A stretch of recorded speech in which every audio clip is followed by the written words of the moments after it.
ওই পানি জান ভরে খেতে থাকবে। এটা মুহাম্মদ সাল্লাল্লাহু আলাইহি ওয়াসাল্লামকে মালিক করে দেওয়া হলো। কিনলো কে? কথা বলেন না, কিনেছে কে? হযরত উসমান রাদিয়াল্লাহু তাআলা আনহু মালিক বানিয়েছেন কাকে?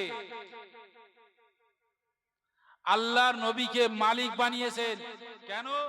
তার আগে আল্লাহ আমার নবীকে হাউজে কাউসারের মালিক বানিয়ে দিয়েছেন।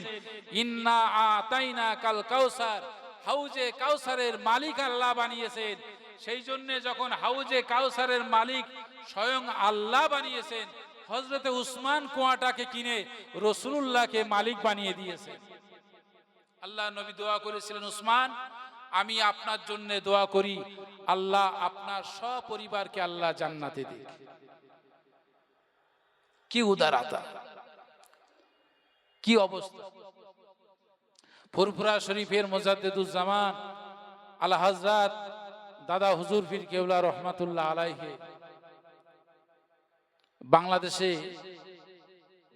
নোয়াখালীতে ওয়াজ করতে গিয়েছেন।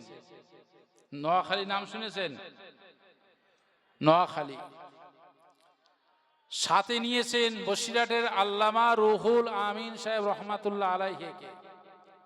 দাদা হুজুর পীর কেবলা রহমাতুল্লাহ আলাইহি যেখানেই যেতেন সাথে আল্লামা রুহুল আমিন সাহেব রহমাতুল্লাহ আলাইহিকে কাছে নিতেন। কেননা কোথায় কোথায় কোন জায়গায় বাহাজ হবে, কোথায় সমস্যা তৈরি হবে, কোথায় কার বিরুদ্ধে প্রতিবাদ করতে হবে, আল্লামা রুহুল আমিন সাহেব রহমাতুল্লাহ আলাইহি ছিলেন এই সিলসিলার মুখপত্র এবং প্রধান হাতিয়ার। এই জন্যই আল্লামা রুহুল আমিন সাহেব রহমাতুল্লাহ আলাইহিকে সাথে নিয়ে নোয়াখালীতে ওয়াজ করতে গিয়েছেন। হাজার হাজার মানুষ ওয়াজের চতুর্দিকে। দাদা হুজুর পীর কেবলা রহমাতুল্লাহ আলাইহি বলেছিলেন, বাবা রুহুল আমিন আমি অসুস্থ, তবে আমি প্রথমে কিছু কথা বলে আমি আপনাকে আলোচনা করতে দেব, শেষে আমি এসে একটু দোয়া করে দেব। দাদা হুজুর পীর কেবলা রহমাতুল্লাহ আলাইহি যখন ওয়াজ করতে উঠেছেন, ওই মজলিসের ভিতরে একজন বিড়ি ব্যবসায়ী ঢুকেছে। এই যে আপনারা দাঁড়িয়ে আছেন, একটু চাইলে বসতে পারেন, একটা আদব রক্ষা হয়। ওই মজলিসের ভিতরে একজন বিড়ি ব্যবসায়ী ঢুকেছে। এ বাবা, মজলিসের ভিতরে বিড়ি খাওয়া লোক থাকে না? থাকে না? কথা বলে। তা যারা যা খায় তাদের জন্য আবার পরিবেশন করা লোকও থাকে। একজন বিড়ি ব্যবসায়ী ঢুকেছেন, বিড়ি বিক্রি করছেন। মুজাদ্দিদুজ্জামান দাদা হুজুর পীর কেবলা রহমাতুল্লাহ আলাইহির নজরটা গেলেন, একটা হাঁকা দিয়ে বললেন, এই বিড়ি ব্যবসায়ী, আবু বকরের মাহফিলে বিড়ি। বলার সাথে সাথে সব ভক্ত মুরিদগুলো গিয়ে বিড়ি ব্যবসায়ীকে টেনে বার করে বিড়িগুলো ভেঙে দিলেন। যাও, বার করে দিলেন।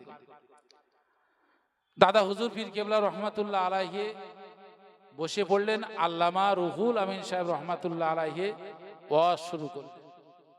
হুজুর আসছে না? মাশাআল্লাহ, হুজুর আসছে। নারায়ে তাকবীর, নারায়ে তাকবীর। আওলাদে মুজাদ্দিদুজ্জামান, আওলাদে মুজাদ্দিদুজ্জামান জনাব পীর সাহেব হুজুর কেবলা, জনাব পীর সাহেব হুজুর কেবলা, নারায়ে তাকবীর।